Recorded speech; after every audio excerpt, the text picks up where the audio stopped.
You are listening to the EnormoCast. Here at the EnormoCast, we truly believe in the all-audio podcasting format, where you can listen while you drive, work, wash your cat, or even prancercise. We're going to really cut the noose and let it loose with the prancercise gallop. But climbing nerds do not live on words alone, which is why Black Diamond invites you to tune into BDTV, a video series that delves beyond the numbers into the personalities and motivations behind our beloved sport. The latest episode, Sharing the Line, features EnormoCast's favorite Babsy Zangirl on one of the biggest, hardest, scariest routes in Europe. So if you like a little bit of story with your climbing porn, Hello, meine Dispatcher says there's something wrong with deine Kabel.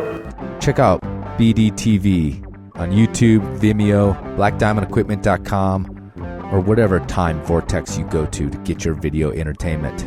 That's BDTV, featuring the characters behind the lines. So let's say you've taken the advice you've heard on the EnormoCast and played it ice climbing cool with that special climbing friend, going on trip after trip like your family, even though you've had the hots for him or her since they burned you off your proj in flips and a ratty pair of Yojimbos from the Lost and Found.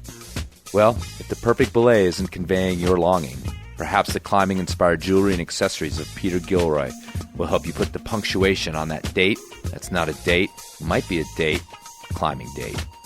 At peterwgilroy.com, you'll find jewelry, money clips, belt buckles, hats, and more, all inspired by the rock in the mountains on which your love has flourished. So please, before you resort to the lean-in or the forgotten sleeping bag or the embarrassing confessional after a 12-pack around the campfire, try a classier approach with a spectacular gift from peterwgilroy.com. And if you crash and burn, know that Peter and EnormoCast still appreciate your support, even if your partner does short rope you to the curb. And remember, enter ENORMO at checkout for a discount. But keep that part to yourself. We gotta get Listen, where are you playing in town? Are you playing here? We're doing the Normo Dome, whatever it is. It's terrific. Oh, It's yeah, big big house. We place, sold that it out. side of town. That's a Very big nice. place. You sold What's it that, out. 20,000 seats? You We really should. The hell are you doing? I couldn't sleep. I'm checking the ropes. There was a frayed end on your rope, and I'm cutting it out.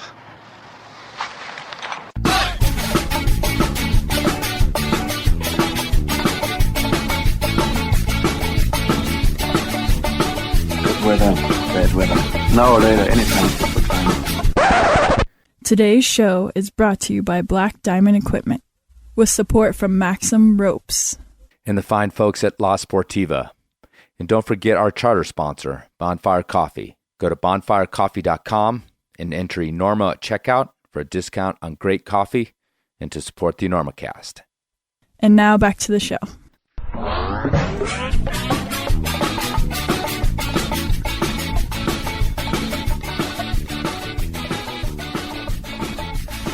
Hello and welcome to the EnormoCast. This is your host, Chris Kalous. It is about 10:30 Mountain Daylight Savings Time here in the United States of America, Colorado, April 27th. This is episode 103 of the EnormoCast, a conversation with father, climber, husband, Iraq War vet, and a bunch of other things, Stacy Bare. And I really don't have much, if any, business to take care of this time around, other than taking a moment to apologize for the late posting of this episode. I did manage to get a second episode out in April, so I'm keeping with that. I'm trying to straighten out this schedule in the coming months, but we'll just see how this whole baby thing affects this whole Enormo thing. Anyway, sorry about that. But, those deadlines are just something I made up anyway, so I can unmake them up. As simple as that. Anyway, had a great 5-point here in Carbondale this weekend. Did a lot with that.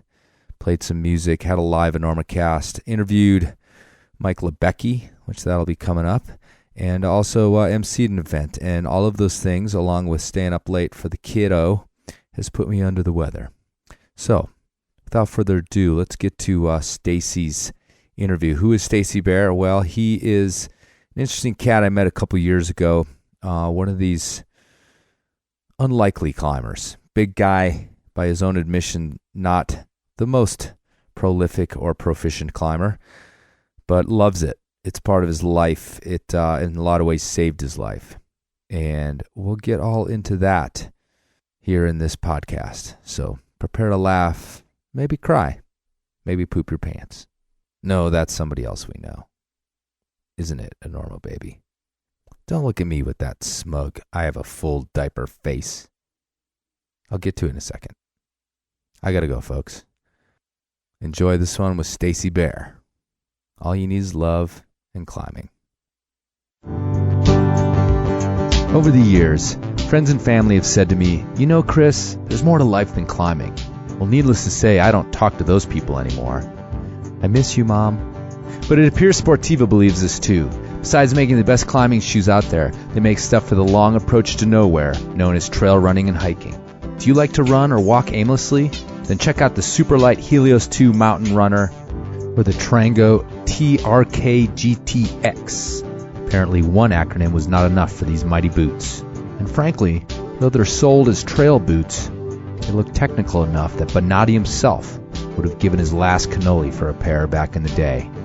So check out all the other stuff Sportiva has besides fantastic climbing shoes at Sportiva.com or your nearest high-end outdoor retailer. It turns out they're even into skiing, if you can believe that. I also had a chance like 3 years ago. I was walking through OR, and it was one of those moments like you never really actually know what you're doing at OR, right? Like you're just kind of wandering around, and as like a nonprofit, you're hoping somebody's just going to write you a check. So I'm like wandering around, and like the hallway is open and it's like empty, and all of a sudden I'm heading one direction, and turning the corner is Reinhold Messner. And this time? No, like 3 years ago, 4 years ago. I didn't see him there. You didn't even text me. Anyway. Yeah, exactly. So we had seen him the night before, and we were talking about his hair and how wonderful his hair was. And but still, right? Like, so I'm relatively new to climbing. Just like brushed it as he went by. Is that what No. So like we come at the intersection and we stop. Like he sees that I'm expectant. And so he knows he's Reinhold, and he's like, "Here's one of my young fans." And he's so, and I'm like huge, right? So I don't know if he thought I was going to mug him or whatever. And I was like, "Reinhold Messner, it's amazing to meet you." And he's like, "Thank you." And I'm like, "You have amazing hair." You fucking kidding? So like my moment with greatness, right? And so I tell Reinhold he has amazing hair, and like Timmy O'Neill shows up like just as this is happening. Yeah. And right, like Timmy is one of the most far out people I know. Mm-hmm. And Timmy looks at me and he's like, he totally ignores Reinhold, and he's like, "Did you just compliment Reinhold Messner on his hair?" And Reinhold's like, I don't want to do his accent. I'm going to do his accent injustice, but he's like, "Yeah, thank you for noticing. Like, I spend a lot of time on my hair because when I'm in the mountains, like, be in the mountains, 100% in the mountains. But outside of the mountains, like, I think it's very important to take care of yourself. And I do a lot with my hair. And so thank you very much for noticing." And it's Reinhold Messner, right? So he's not taking the piss. It's like actually Reinhold Messner. He seems like a serious gentleman. Right. Yeah. So it's like Reinhold Messner, like actually being like, "No, thank you for complimenting my hair." And he's like, "Well, thank you. Have a nice day." And I was like, I didn't even have the wherewithal to take a picture or anything. Right. Timmy O'Neill's just staring at me, and he's like, "What just happened?" And I was like, "Reinhold Messner, man, he's got great hair." So that's been like my brush with greatness. That's awesome. That's an awesome story. That's so insightful because I don't, he's this crazy enigma guy, like this fortress, like he literally lives in a castle, so, and he's always so serious. That's an awesome insight into the man. Right. And I just have this image, like I still have this image sometimes. And like you're probably like a solid 2 feet taller than the dude. Right. Yeah. Right. And so now I have this image, like from time to time, like whenever I'm in like the shampoo aisle, which is not for me, but for my wife, like I'll always look over and I'll be like, I wonder if this is the conditioner Reinhold uses. Oh man, that's a sponsorship contract that he probably never really sought out. But For sure could have had it. He could have been. Just like, like Everest Base Camp, like in the 1970s, like him emerging from a tent. Although, that reminds me, have you ever seen the Monty Python, the Hairdresser's Ascent of Everest? I have. Yeah. That's like perfect. I've never put that together. They must have been like playing off of him and those guys that were up there, because it's like a total. I mean, he could have been in that commercial for sure. Yeah, without a doubt. So me and Reinhold talking about hair. Come to think of it, there aren't a lot of photos with Reinhold wearing a helmet. No. That's by design. Right. Yeah, for sure. All right, and just keep in mind, in case you're listening, Mr. Messner, what's the German for Mr.? Herr Messner? Yeah, Herr Messner. Wie geht's dir? Yeah. We're with all due respect, sir. With all due respect. With all due respect. And come on the show. And I'm here for you. I'm waiting. We'll call the episode Lion's Mane. Yeah. I actually had a 5-minute conversation this morning about how one of the best ways to ingratiate yourself with any culture is to figure out the fermented cabbage dish that culture likes, because there's always one. Yeah, and then pretend you like it. I love sauerkraut. Okay, and so I'm always. But what about kimchi? Oh, I love kimchi. Really? Yeah. Oh. So I was, where's your fermented cabbage maker? Yeah. Take me to your fermented cabbage maker. They're just like, all right, this guy's in. This guy's in. If he's gonna eat that shit, he's in. He's totally in. Anyway, so tell me about this trip that you went on to Angola. Last year? Last September. Okay. So just a few months ago. Oh. Alex Honnold. Just this year. Okay. Yeah. Last year, technically. Well, but technically just a few last months year. Ago. Yeah. But within the calendar year, within 12 months. Yeah. So Alex Honnold and I went climbing in Angola, which is kind of the most ridiculous sentence I've ever said. So I was in the Army from 2000 to 2004. I was in the Army twice. And so I was in the Army from 2000 to 2004, and I couldn't deploy to Iraq or Afghanistan. Like, I couldn't find my way down there for whatever reason. And the Army, in their wisdom, sent me down to Bosnia, which was really fantastic in 2003 and 4. And I finished that term up, and I really wanted to stay in Bosnia or stay in the Army. But again, the Army and I had two very different ideas of what I was going to do with my career. So I left.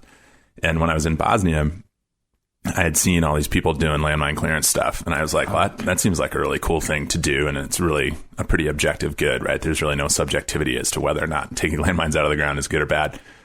And the Army has a lot of subjectivity. So I wanted to do something that was good in the world. And so just real quick, I mean, this is a thing that I think some people are like, well, what are you talking about? But yeah, I mean, these countries that have had civil wars or whatever, everybody leaves and there's just old landmines and farmers wandering onto them, kids wandering onto them, whole areas people can't go. Totally. And it just shuts down entire communities, right? They can't access water, they can't access school, they can't access goods, they can't access agriculture.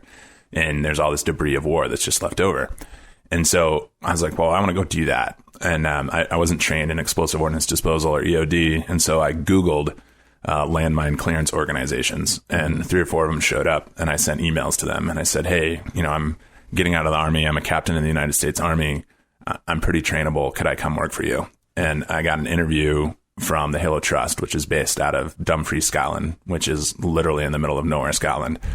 And they hired me, and they sent me down to Angola, and I learned how to do explosive ordnance disposal or EOD work there. And I was there for about 9 months. I actually got medically evacuated because I got really, really sick with an unknown liver disease. That was the kind of general diagnostic. And the first time that I had to go to a hospital, it was in this town called Chinjenj in really, really rural Angola. And they cleared out a maternity ward for me. And like all the pregnant women who are about ready to give birth were like apologizing that they were on the table.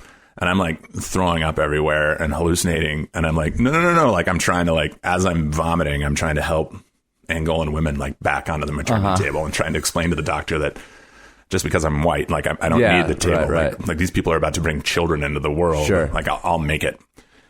And so 9 months later, I was like 198 pounds, which later Alex Honnold would refer to as the perfect climbing weight for me. I'm 6'7". What's your fighting weight? My fighting weight. So when I left Iraq, I was 298 pounds. Okay, at 6'7". That's a lot of pounds and to right go now rock I'm like, climbing with. right now I'm like 235, or as Alex would say, just fat. And in a loving way, Alex would say that. So I left the Army in 2004, and I moved down to Angola to do explosive ordnance disposal because there was all this leftover ordnance and things that were screwing up people's farms, and people weren't able to kind of move forward with their lives at the end of the Angolan Civil War, which lasted more or less from 1975 to 2003. So years later, after Angola, I went to Abkhazia in the northwest corner of Georgia. I've been to Iraq. I've come home from that war. I've gone through cocaine addiction, and I've sobered up off alcohol. And I'm trying to figure out where I want to go with my life and what do I want to do. And one of the things I really wanted to do was to go back to all the places I had been at war, cleaned up after war, to ski or climb, with this idea that I wanted to highlight the adventure and kind of the universality of the human experience to people back in the States and around the world who might think of these places as just kind of war torn and like, well, what's good there? And there's a lot of good, right? And throughout the world. And I'd remembered in Angola these really beautiful rocks and these huge granite monoliths and sandstone cliffs and stuff. And but I wasn't a climber, so I didn't really know if it was good or not. And then years later, I become a climber, living in Boulder, Colorado. In around 2009, 2010, I started climbing.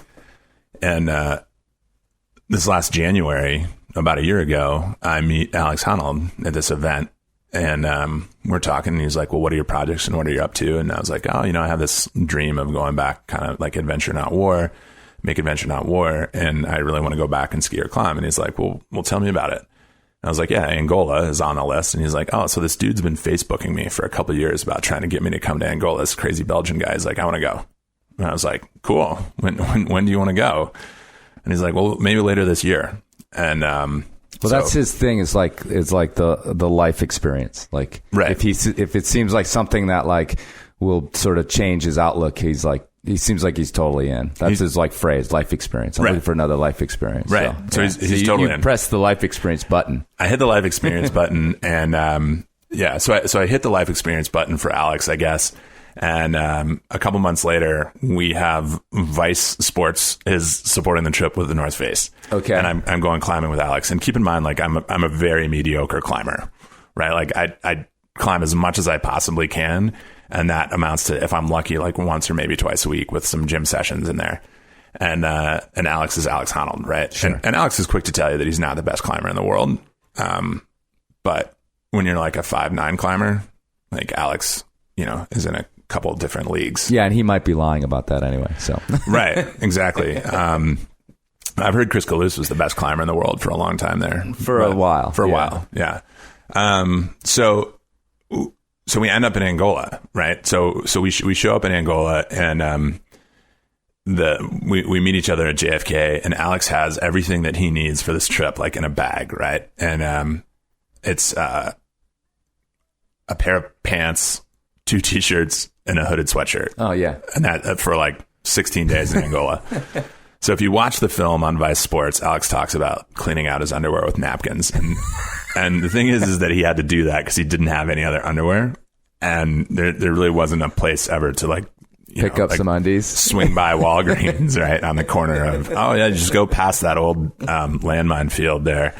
So anyway, so we get to Angola, and it's taken us like 5 days or 4 or 5 days to actually get to the place where we can have our first climb. And we get there, and there are these huge, like everybody knows Alex is famous, but they don't really know why or how, right? Because rock climbing is a pretty esoteric thing to begin with. But when you go to a place that's, about 12 years removed from a civil war, thinking about taking the time to go climbing when most people are just trying to survive. Sure. Yeah. You realize how privileged we are, right? To be able to go rock climbing and to spend our time literally going up the hardest possible path we can find. Like that's the goal. Right. And risking our lives. Right. When they're just like trying to stay alive. Right. Yeah. And, but they were all really into it. Like they all wanted to come kind of hang out and be part of the scene and everything. The most disappointing thing though, we have this, so all along this whole trip, we have there's 2 TV stations and 3 radio stations that are following us. And when we get to this one, the first spot in the La Pupa Lodge, there's a helicopter from the Angolan Air Force is there for rescue. Like Alex is going to need rescuing. And so we head off, and we split up into 2 teams. Mari Birdwell and I go to try one route, and Alex and Ted Hesser go try another route. And Alex is like, I think it's only going to be 6 pitches. And I'm looking at him and, I'm looking at the mountain. I'm like, there's no way that's 6 pitches, but you're Alex, right? So I'm just going to listen to you. And the other thing about Alex too is if you ever get to climb with him, I mean, he's a great guy, but Alex will be like, oh, that's like a 5.9, which actually means it's a 10D for the rest of us. Right. So he's like, or he'll give it a plus. He's like, well, that's like a 5.9 plus. Yeah. The pluses historically are a danger sign. Right. Yeah. Are like red lights going off, flashing. Right. Like one route that he put up there, which was like required 2 different inversions. He was like 12A tops. Really? Yeah. It's like it's 2 inversions and like a weird knee bar, and then you have to grunt like Chrissy Everett to get to the top. So Chrissy Everett was a tennis player, for those of you that don't know. So she invented the tennis grunt. She did, yeah. and Alex has perfected it on that climb.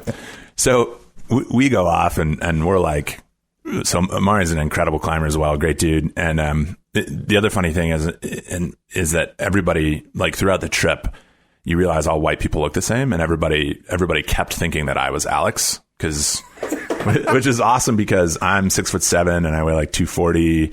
I'm bald. I have like a blonde beard, and Alex is like, like a foot shorter, weighs like 140 pounds, has floppy brown hair, those big dark doe eyes. He called me ogre throughout the entire trip, because I guess I look like Shrek, and so I was like, all right, call me ogre, donkey. And so the thing is, if you're listening, try and find a picture of me, which is on the Enormocast site, I'm sure at this point. Take a look at me, and then take a look at Alex, and then take a look at the picture of Shrek and Donkey. Right. And there is a shocking similarity there, right? I'll for sure post that. I'll probably get sued, but I'll post a picture of the Shrek and the donkey. And and in many ways, just like in the movie, the donkey's a lot smarter than Shrek. So we head off climbing, and we get like 2.5 pitches into this thing, and then there's like this chimney over this chalk stone, and it's getting dark because it's 6:00 at night in Angola. Like the sun goes out and it's black. There's no light from anything, and the stars don't really shine. And down in Angola, and there's all sorts of smoke in the air because we were there kind of at the end of a burning cycle for the local agriculture. And so Mari and I are like, well, we're bailing. We're going to leave a nut, and we're going to get out of here and do the safe thing. And we're both laughing. We're like, poor Ted. Like, Alex doesn't bail. Oh, right.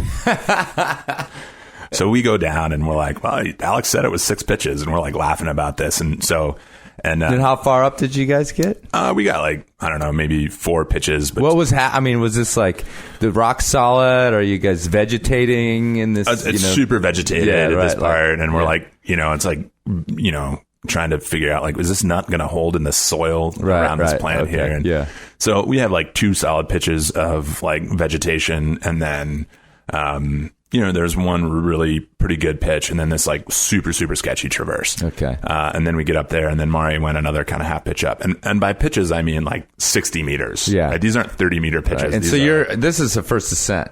You're just wandering up the side of this thing as best you can. Okay, cool. Right. There's at one point where Mari's like, so Stacy, I'm going to come up over this chalkstone, and it's a good chance it falls and you die. And I'm like, cool, man, on belay. Like we got this. Everything's going to be fine. The power of positive thinking. Yeah, the power of positive thinking. So we go up, and we're like, we're going to bail. And so we walk through, and the whole thing too is, right, so like we go up this way, and literally the owner of this lodge, this guy owns this lodge, and Mount Lapupa, where we're climbing, which is now actually called Mount Lapupa Alex, is like behind it, and they send bulldozers after us to like create a pathway for us. Sure, that's nice. Right. Why not? Why wouldn't you? So we come down, and we're like at this 5-star safari lodge, and so there's like internet there, and there's this really nice food and everything, and we're eating, and it's like, and now it's like 10:00 at night, and we haven't heard from Alex or Ted. We haven't seen them, and Mari and I are like, whatever, they're fine. And everybody else, the Angolans, are starting to get really nervous. Yeah, right? You don't want the world's greatest rock climber to die on your watch. No, you don't. And there's a couple moments throughout, and the other guy, right? And Ted too, which is a great movie. And so so there's a couple moments throughout the trip where I'm like, I'm going to be the guy who's forever known as like, oh yeah, you remember Alex Honnold? Yeah, he was such a great climber, such an inspiration for everybody. Yeah, Stacy Bare killed him. Yeah, right. Right. Like, went on this trip to Angola, and Stacy killed him. And so I have those moments a little bit, but I'm like, whatever. He's fine. Nobody's going to blame me if he goes. So like 10:00, Mari and I are tired, and they're like, should we send the helicopters up to drop blankets on them? I'm like, no, don't do that. And Mari and I like look at each other one moment and realize like we must sound like complete dicks to Angolans, because we're like, don't worry about it, like he's fine.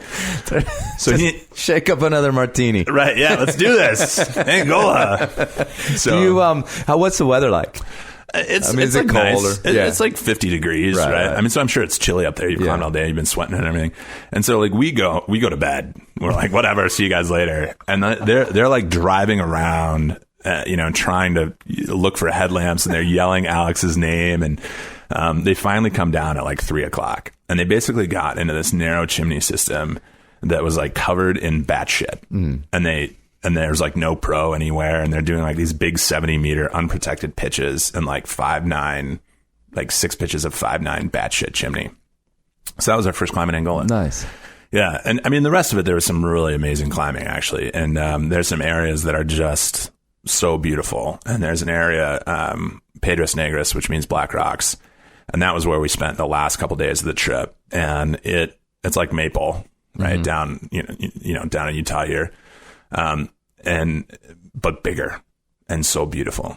And so there's a tremendous amount of potential for just some really, really incredible rock climbing, and the number of first ascents and really cool stuff and futuristic projects. And, it was really incredible just to be able to climb with those guys at that level, and the amount of stoke and see that kind of excitement and enjoyment around the mountains and around climbing and the movement of it. And that really made the trip. And there's huge potential in Angola. And I think the struggle is that we keep, I said that when I was there in 2004 and 2005, and there's still huge potential. And I really want that potential to start being realized, because it could be, I mean, the potential for amazing surf is there. The potential for really beautiful hikes and treks and through treks. And, but I mean, some of the challenges, right? Like you go up climbing a little cottonwood, and your objective danger is a group of Boy Scouts learning to climb. Right. You go to Angola and you're like, no, you shouldn't climb over there because there might be landmines. Right. There's probably landmines. What is the political situation? The political situation, more or less. There's been one leader since like 1979, right? Dos Santos. I think Angola has one of the highest GDPs in the world, but there's pretty crushing income inequality. Right. Because I've heard too, like, do they have oil, right? Yeah. They have a lot of offshore oil, and a lot of diamonds. Right. And things are really expensive. The port facilities are pretty old and haven't been updated. So it takes forever for things to get into port for import, export. And, the thing is about Angola is that there are a lot of challenges, especially around economy and access to clean water and access to education.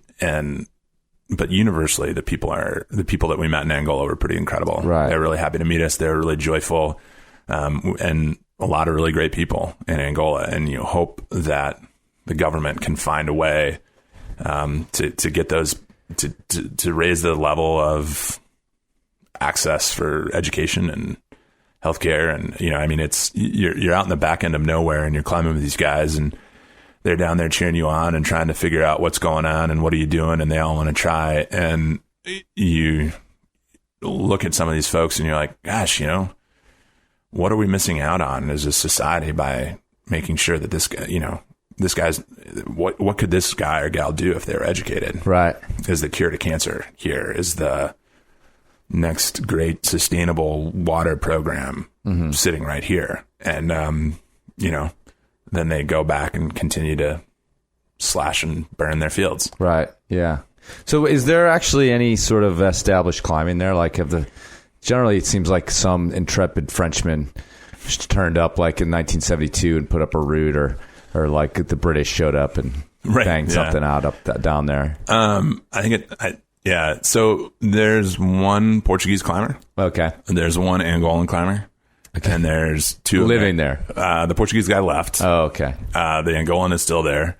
Pedro Cunha, and Rui is the Portuguese guy. And then there's two Americans who are working for oil companies that are really into climbing. And those guys, we wouldn't have really been able to do this trip without them. There's actually a mountain project entry for Angola that they put in. And so we did do a couple of their climbs. We pretty much put up all new first ascents or first free ascents. And I got lost on one of the sport routes and put a new redirect in quite unintentionally, up a licheny, cobbly route called the Stegosaurus, the Bear redirect, for those of you that want to go and do it. You basically go up past the first bolts and then take the most illogical line that you possibly could find. Yeah. And then you're going to actually want to go through the large tussock of vegetation, which I tried to clean out. But yeah, so there are 4 guys that have climbed before, and Petzl should go do their rock trip there, basically. Right. I mean, the potential is incredible. Well, those guys must have been stoked that y'all turned up and put up some roots for them. Yeah, I think they were super stoked. I mean, it was, it's not like out here, we did let them know, like, hey, can we come? And, you have some projects. Is it okay if we finish projects? Is it okay? And they were super stoked that people were coming. And the opportunity for adventuring in Angola is just limitless. Yeah. It's a big place. It's huge. Yeah. It's like the size of France and Germany put together. Right. Yeah. So now what's the sitch with how much of it is sort of off limits in terms of this landmines and all this sort of stuff? Quite a bit. Yeah. About half the known landmines are out of the country right now. And it was great to be with the Halo Trust, which is who I worked with. And we reconnected with the Halo Trust, and my old boss, Gerhard Zank, was there. Valdemar, who had trained me in a lot of landmine clearance, it was great to see him. And so it was really awesome to reconnect with a lot of people that had a really important role to play in my life and doing some incredible work, humanitarian work. And about half the landmines are out, but there's still several hundreds of thousands of landmines in the ground. And the challenge is that the international community is done funding for the most part. I mean, there's still a lot of funding that's coming in, but not near the same levels, because Angola has a lot of resources and they have a lot of finance. Sure. But they're not probably spending it on that. They're not necessarily spending it on landmines. Right. So I want to actually move towards your climbing, kind of you getting into climbing. But I have to ask this question about landmine removal. How exactly is it done? Without we can't spend an hour on it, but it's when we talk about it, it's like, wow, that's a really good idea. But then you're just like, well, what does that mean? Because then you conjure just some guy slowly walking, listening. But yeah, it's done. You're doing machines. Are you? What? It's done very carefully. Oh yeah, clearly. That's the quick answer. It's actually really boring work by design. Are you well, just go ahead, so real quick. There's 2 ways to do it, right? One way is basically you have a metal detector and you have a meter line in front of you, and then you move that metal detector 3 times over a certain space. And then if you hear a beep, you go back 10 centimeters, you dig down 10 centimeters, and then you slowly brush the dirt away in front of you for 10 centimeters until you see the landmine or a piece of metal. And then when you see the landmine, you raise your hand. And you're fucking kidding. No, you raise your hand, and then somebody comes and they say, all right. And then you put a little flag there, and then you back out of it, and you turn, and then you go over, and then you start in the next meter over. And then at a predetermined point in the day, somebody comes and you set explosives next to the landmine, or if it's possible, you might dig onto the landmine and let it drop into your hand, and then you'll remove it for explosion later. So that's the quickest way. There's also sometimes the land is way too hard or full of metal bits or things that make the mine detector go off. And then what you do is you dig a 10 centimeter by 1 meter hole, and you just scrape the dirt away, and you move slowly forward, scraping the dirt away. And the tools are basically a modified trowel is your number 1 tool, and a little stick that's 10 centimeters long. Okay. When I lived there, so with a mine detector, do you carve your own stick, or do they provide you the stick? They provide. Oh, okay, cool. They provide sticks for you, little red sticks, and you're wearing a 1/4 inch face mask, right? That's clear fiberglass, and then just a small 3/4 inch or even less Kevlar vest that has a little crotch pad. And the idea is that the more comfortable you are, the more likely you are to stay focused. So, and a lot of what my job, was quality control and quality assurance in Angola. So you go to different minefields and you make sure that, and there's a hierarchy, right? There's a section leader and then a minefield leader. And so you go out and you test and then you use their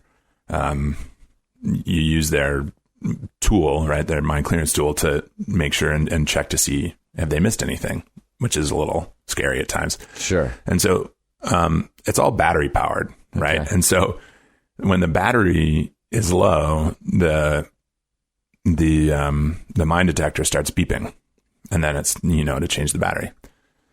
So Angola hasn't had like a formal education system for the most part from 1975 to 2003. So I'm there in 2004. So I walk up to this guy to check his mine clearance, and I see where the last person did quality control and quality assurance from. And I probably walk 30 meters above that. And this guy's way out in front of everybody else. I'm like, man, he's moving quick. That's awesome. So we get out there and I do the test, and I've got like my boss and like my desk officer from Scotland is here. And so I'm like really proud of this minefield. Everybody's so great. And I pick up the detector, and there's no noise, right, as I'm testing it. Mm-hmm. And so the guy laughs, and he's like, ha, ha, ha, of course there's no noise. And then he hands me the battery.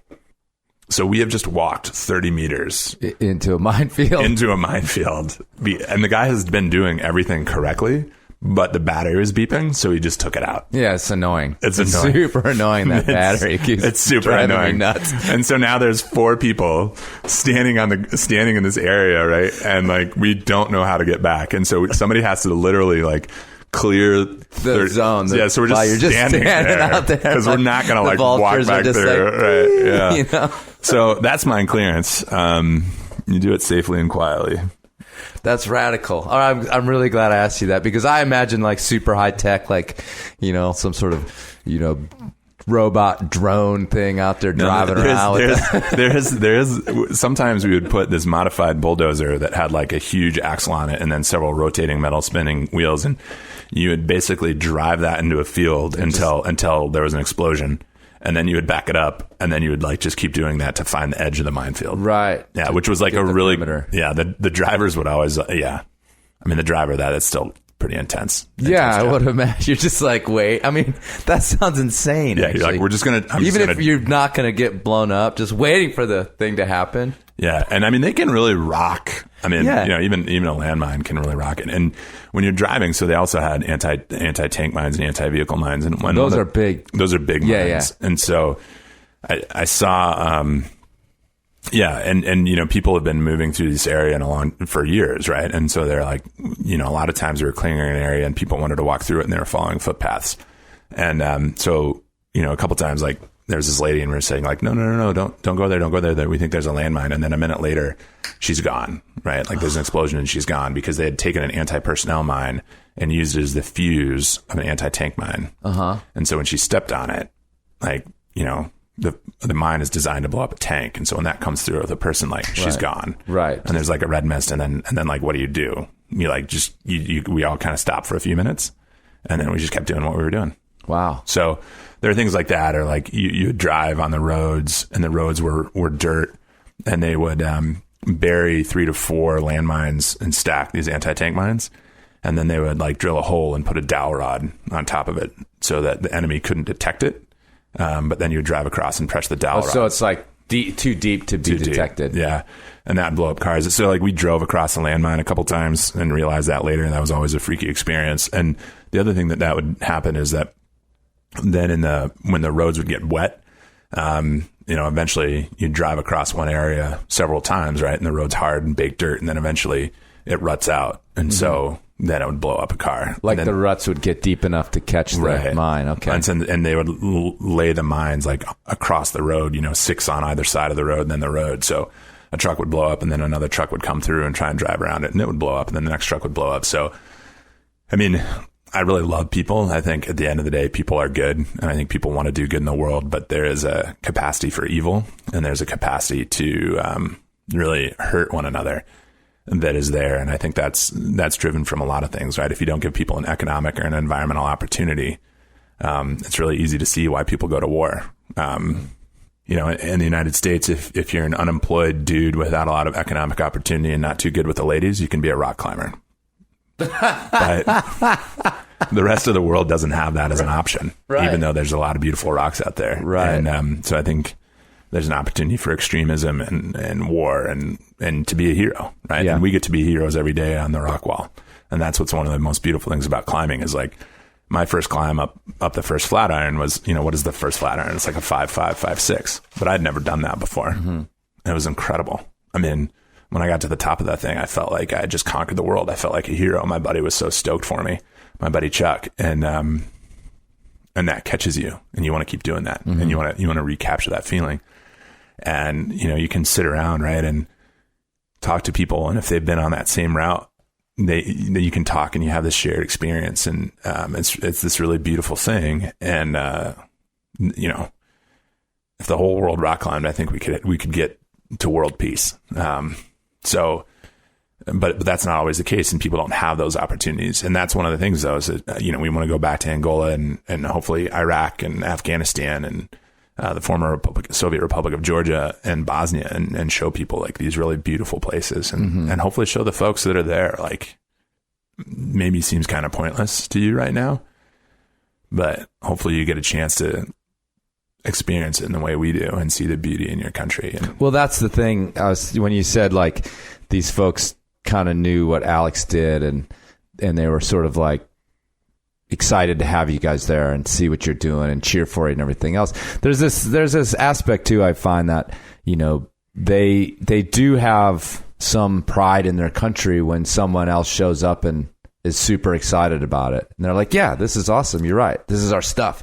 I'm going to show you this. I'm going to show you this. And, far from being like, hey, don't touch it and don't climb on it. They're like, yeah, go. You love our place. And so we're excited to have you here and show off beautiful, whatever, wherever it happens to be. It seems like people want to share. And what, you're enthused to be here? Well, gosh, great.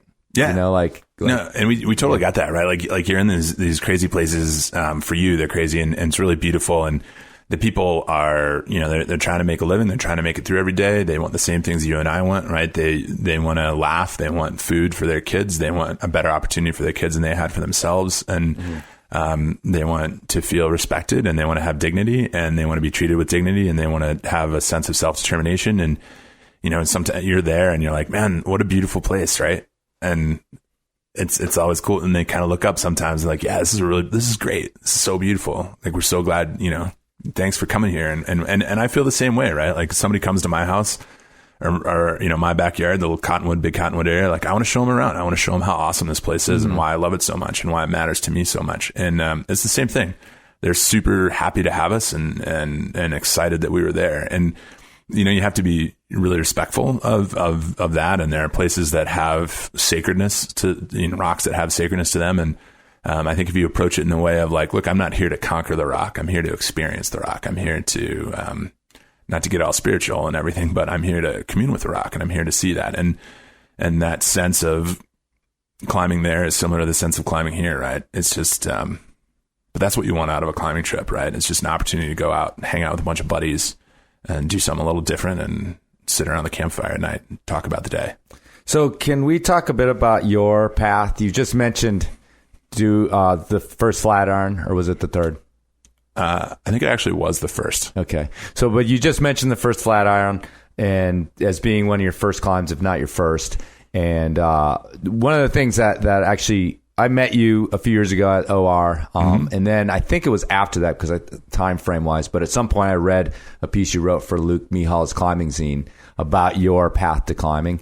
So can we talk a bit about that? And sure. Because it's kind of like we started at the most recent rad thing, right? You're the pinnacle of your climbing career. Totally, without a doubt. Without I'm with Alex Honnold. Right. This is the pinnacle of my climbing career, actually. Talking to you, Chris. Right. So it's uphill. I mean, it's the limitless opportunities. Yeah. So let's talk about that, because it wasn't that long ago. No. So tell me about climbing coming into your life, and because the cool thing is we started with this story, and like, all this stuff, these things you're saying about climbing, it's so clear that it's this huge important force in your life, but then come to find out, you're 4 years into it? Yeah, 4 or 5 years into it. A little bit more now that it's 2016. Add another year to that. But so I got out of Iraq in 2007. And you mentioned in your sort of kind of running through your career, you were in the Army twice? Yeah. Okay, so the first time, and then this is the second time. This is the second time. So I did Reserve Officer Training Corps at the University of Mississippi, Stand Fast Mississippians. And when you join the Army, you join for 8 years. And I got a commission into the Army Intelligence Corps, which oxymoron, right? So, and I deployed I was stationed in Germany, And the Iraq War, 9/11 happened. We deployed to Afghanistan as a country, and then the Iraq War. And I really wanted to deploy, right? Because I joined the Army and I wanted to hang out and work with my friends and my colleagues and my brothers and sisters in arms. And I couldn't get to Iraq or Afghanistan.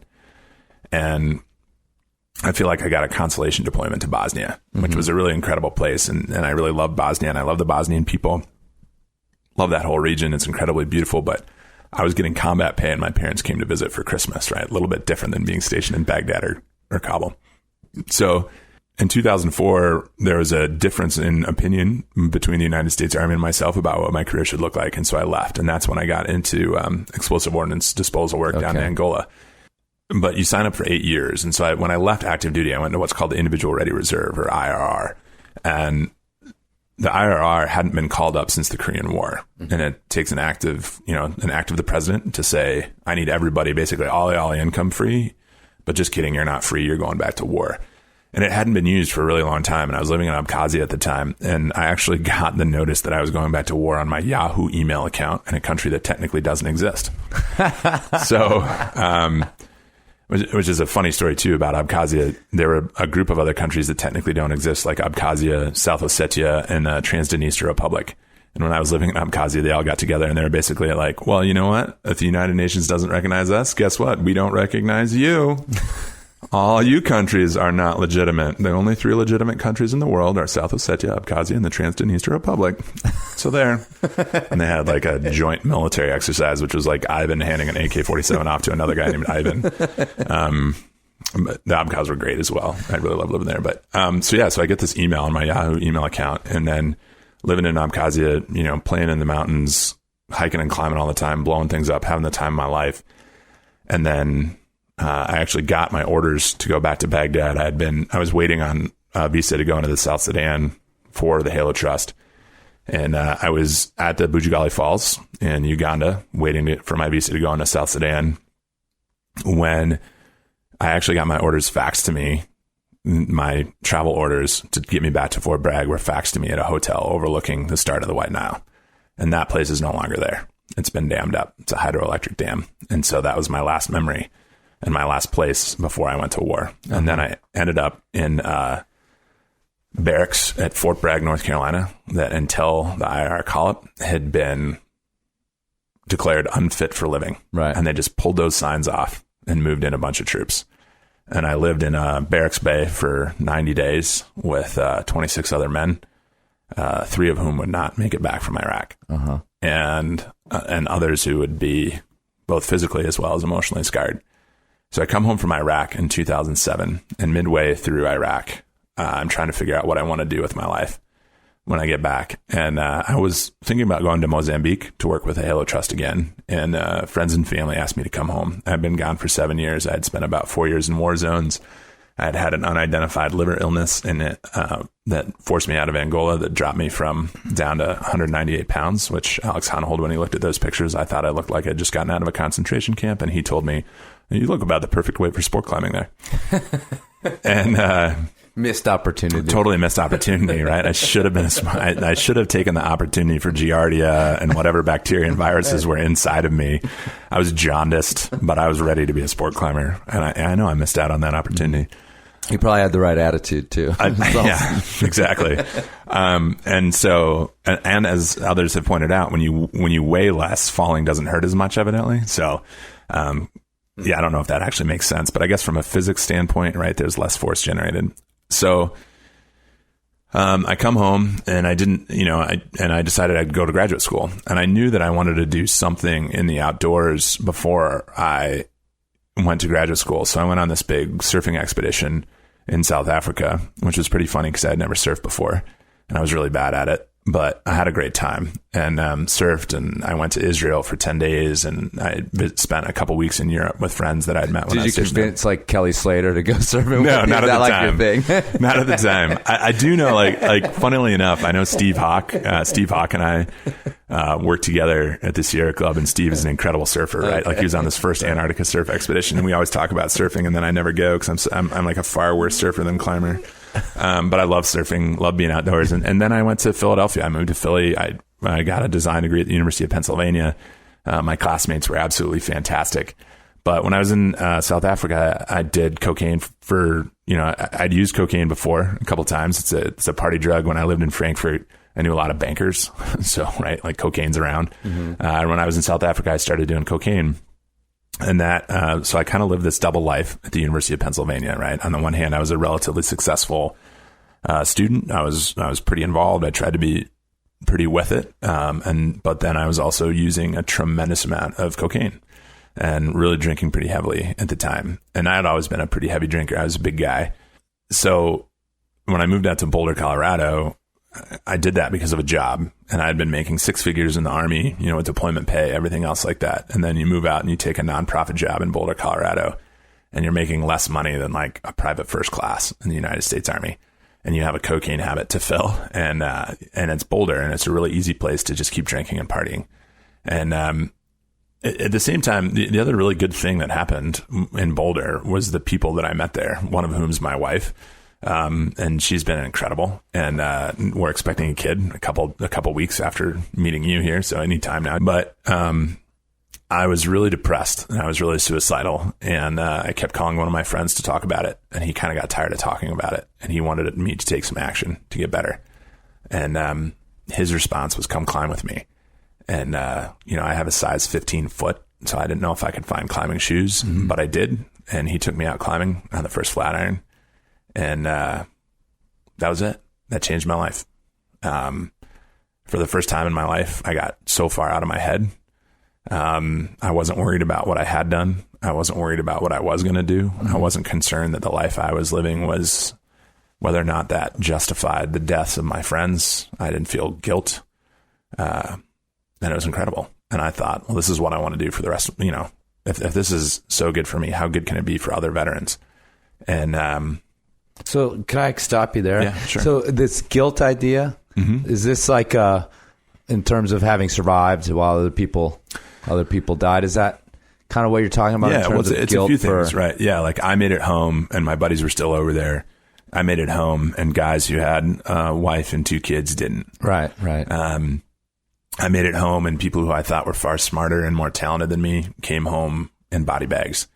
And a lot of my buddies were still there, and I wasn't. Right. And so that was part of it. Part of it was, I had trained from the time I was 17 years old until I left the Army the first time at 25 to go to war. That's what you're trained to do in the Army. And then I wasn't able to do that in 2004, right, when I left. And that felt bad because all my buddies were there and I didn't get to go. And then finally I did get to go. And it was a war that ultimately I also didn't really understand why I was there. There wasn't a lot of engagement from the American people. There's still not a lot of understanding why we were there. Was it weapons of mass destruction? Was it the global war on terrorism? Was it to build democracy? Which, even if it was, we did very differently than anything that would have been acceptable here in the United States. There's still continued, obviously, fights about it. I think, it's a very complex situation with ISIS. I think we certainly helped to create the conditions for ISIS. I don't think all the blame rests on the United States and our involvement in Iraq, but certainly a portion of that blame and a significant portion of that blame. But, in 2007 and then later in 2009, a couple friends had committed suicide. A couple friends weren't doing too well, and a couple friends never made it home. And it's funny, and the climbing community has suffered a lot recently. And Doug Walker's passing hit me really hard. Doug Walker was, a Seattle philanthropist and was a mentor and a close friend of myself and literally hundreds of other people. And some deaths hit you harder than others. And like Brian Freeman and Shane Mahaffey's deaths and Lieutenant Colonel Daniel Holland's deaths have hit me in a way that nobody else's death has really hit me. But every time somebody dies, I think you start going through the people that and you kind of check off their obituaries again. And sometimes you find yourself crying for somebody who died years ago as you try to mourn for somebody that you just lost. And I think one of the challenges with the Army at times, and I think one of the challenges in our culture today, is that men are oftentimes afraid to get emotionally intimate with one another. And if we could just cry and tell each other how we were feeling and hug each other from time to time, I don't think that takes away from any of the strength. And one of the great things about climbing and being outdoors and skiing, I love to ski as well. I say climbing saved my life, and now skiing really sustains it.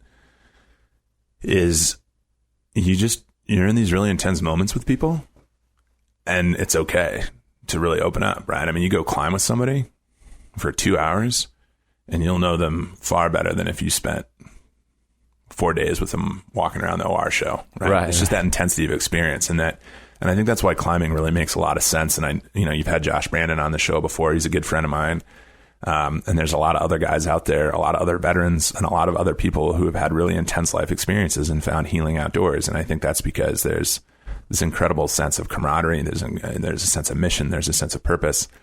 And it's a way to make failure okay too, right? Like how many times, like you're not going to be a better climber if you're not willing to fail. Right. And that's one of the beautiful things about climbing. And, as a soldier, if you fail, your friends can die. Right. As a climber, for the most part, if you fail, you're going to be okay. Right. I mean, accidents happen in the mountains. We know that, but it's also what gives us life. It's also what gives us energy. And I think one of the best things about climbing for me has been meeting lots of people, both veterans as well as non-veterans, and realizing that people are all out there for the same thing, right? Which is to get that stoke and to feel that energy and to feel really alive.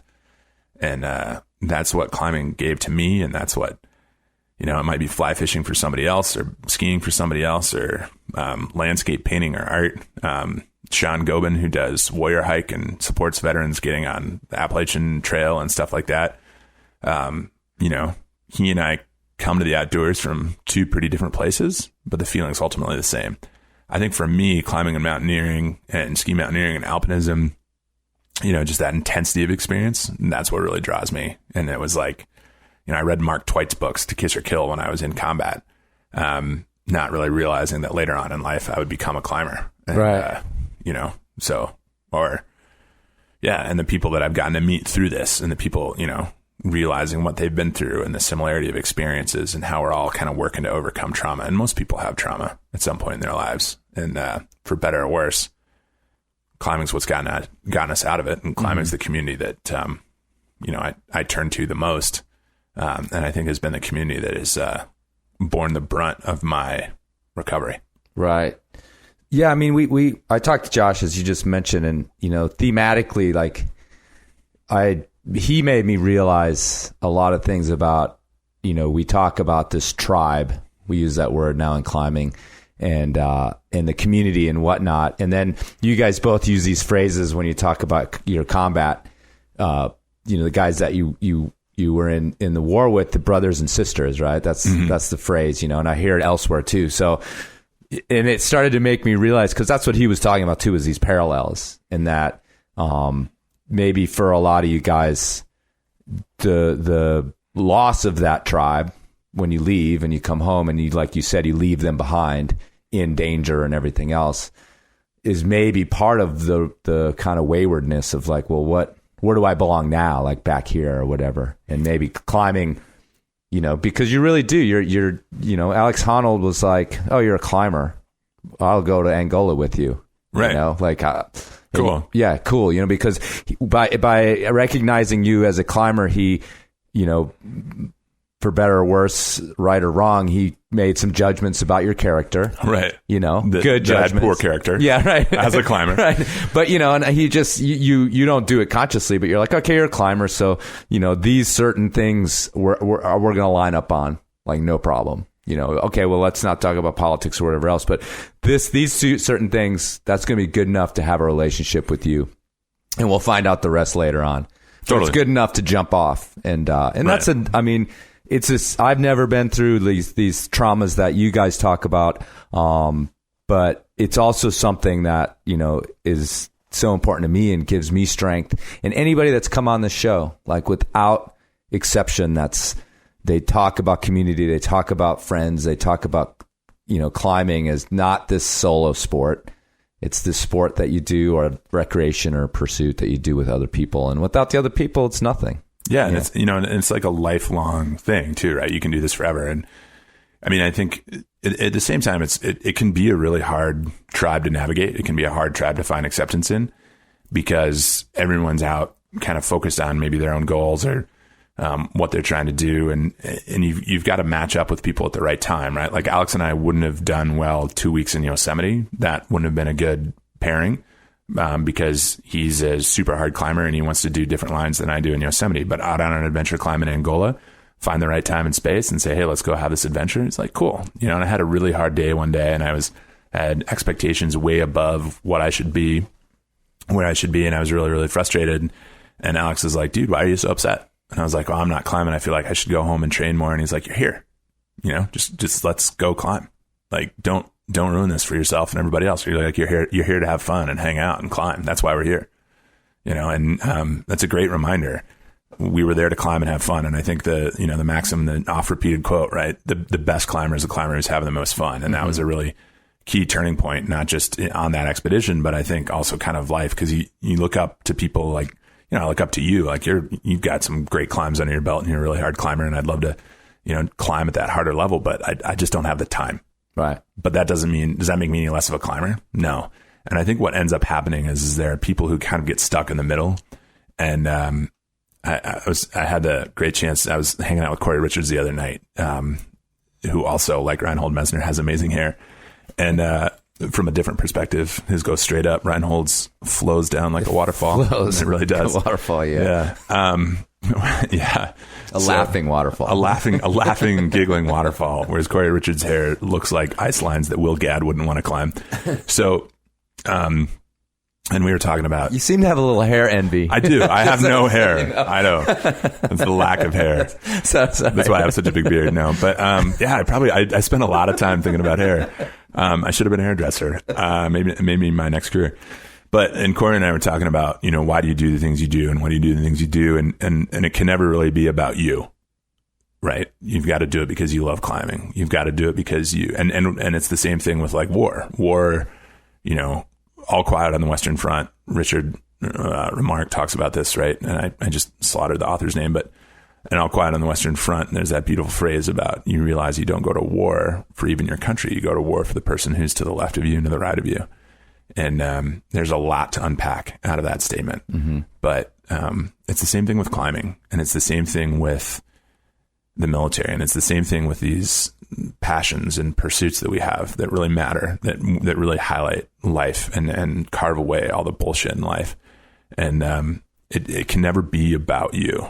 Like the trip to Angola, yeah, I wanted to go and I want to tell a story about the Angolan people. But if I went, because it's hard, right? Because we all have ego, and there's ego in these big expeditions, and there's ego when we climb, and there's ego in all this stuff, and ego and sponsorship. But at the end of the day, it has to be about the passion. It has to be about the love, whether you're shooting photos, whatever it is you do at work, whatever it is you do in your life, it's got to be about the love.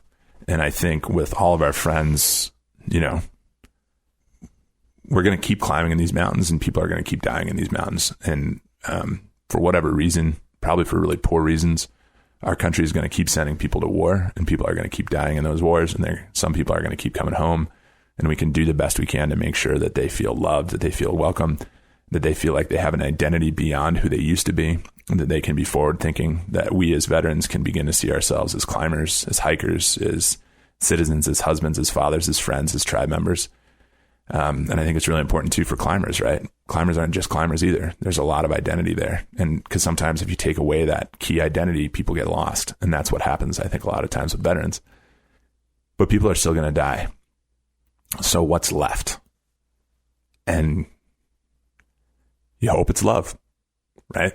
I mean, and it's been a really rough year for a lot of people. And I've been lucky enough to meet a lot of really incredible people. And a lot of those people aren't here right now. And we can just hope to keep climbing on their shoulders. So let's finish up here. That was amazing.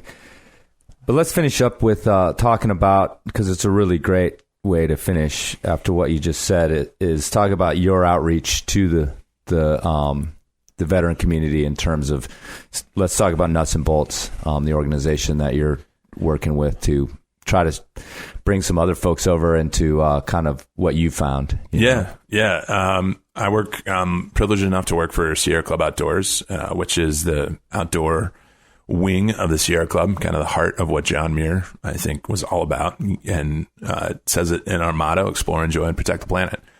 And through our programming and advocacy work, we get out 250,000 people a year, which is pretty awesome to explore and enjoy. And we do that in 3 different ways. We do that through our local chapters. We have about 420 different outings groups connected to the 63 chapters around the country. We have a program called Inspiring Connections Outdoors, which works with kids and others who may not get outside or have a chance to get outside. And, we have a military outdoors program, which works with military service members, veterans, and their families to get outside. The website is just, sierraclub.org/outdoors, and you can see all about those programs. We run a lot of different programs for a lot of different types of people all around the country. And we're able to do what we do because of our incredible volunteers and our volunteer engagement. And we think it's the most powerful, for community members to organize in their local community to get people out in the nature that's nearby. I grew up in Brookings, South Dakota, and the highest point in my home county is a covered landfill. And that's where I learned to sled. And that's where I learned to climb up high and look out into the world and see the horizon. And that's just as valid and wonderful a nature experience as it is to go climbing in the Needles in Northern California, or the Needles in South Dakota, or the Himalaya, or take a walk out here in Pioneer Park. And that's what we're working on. And we do a lot of advocacy work through partners like the Outdoor Alliance for Kids that's run by Jackie Osfeld, to make sure that we have policy solutions so that people can hopefully only ever live more than 5 or 10 minutes walk away from a great green space. And is that your living? Yep. That's what I do as a living. It's pretty awesome. Right? Yeah, that does seem I wake up in the morning and my job is to find ways to get more people outside. That's awesome. Yeah, it's great. Yeah, it's like, it's a dream job. And I never in a million years, I don't think at any point in my life, when you were like digging and looking for a landmine, looking for landmines, I was never like, this is what, I remember once I was like, this is, I think a lot of climbers probably would appreciate this, right? There's moments where you're climbing and you look down and you're like, what would happen if I just unclipped? That sense of freedom for that moment, right? Or like, and we were all the kids, right? That, maybe we're standing on the edge of something and you just wanted to keep getting closer. I was hot. I was tired. I was sick. I'd been in Angola for about 6 weeks. I got sick like 3 weeks in, and I looked at my line on the ground, right? And nothing in front of me had been cleared. And I thought, I just need to know if this is worth it. So I took my trowel, which is kind of like a hook trowel, and as hard as I could, I swung it in front of me, and nothing happened. And it was the scariest thing I've ever done in my life, next to that first rappel off the Flatiron. I was like, all right, that's the dumbest, scariest thing I'll ever do in my life. I can get back to living. Well, thanks a lot for coming in and sitting down. Yeah, that was like, that's what this podcast is all about, man, because I'm sitting here just totally moved by what you just told me. And I really appreciate you coming over and sharing all this stuff with us. And I think the listeners are going to be blown away. Yeah, well, thanks a lot for having me. Like, the Enormocast is kind of the Enormocast, I think, is the voice of our community, and the climbing zine are the words that we live by. So you're keeping that dirtbag dream alive, man. So thanks a lot. Right on.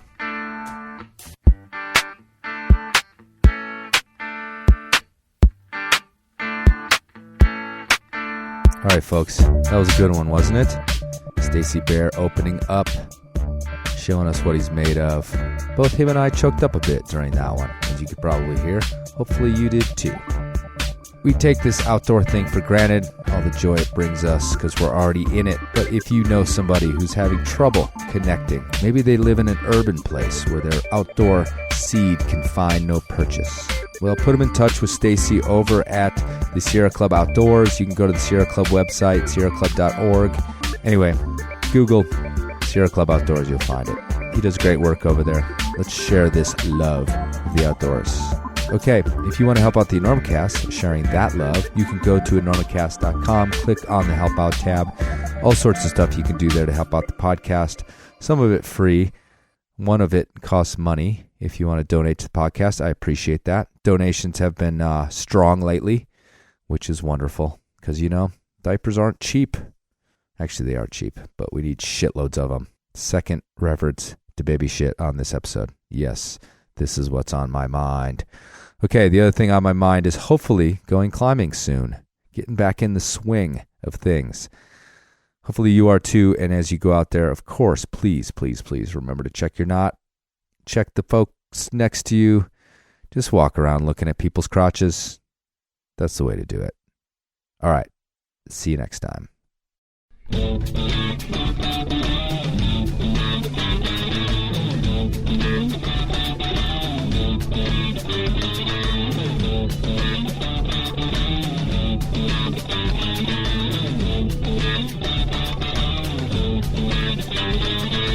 Mount Everest. Forbidding, aloof, terrifying. This year, this remote Himalayan mountain, this mystical temple, surrounded by the most difficult terrain in the world, repulsed yet another attempt to conquer it. This time by the International Hairdressers Expedition. The leader of the expedition was Colonel Sir John Teasy Weasy Butler, veteran of K2, Annapurna, and Vidal. His plan was to ignore the usual route round the South Col and to make straight for the top. Well, we established base Salon here and climbed quite steadily up to Mario's here. From here, using crampons and cutting ice steps as we went, we moved steadily up the Lhotse face to the North Ridge, establishing Camp 3, where we could get a hot meal, a manicure, and a shampoo and set.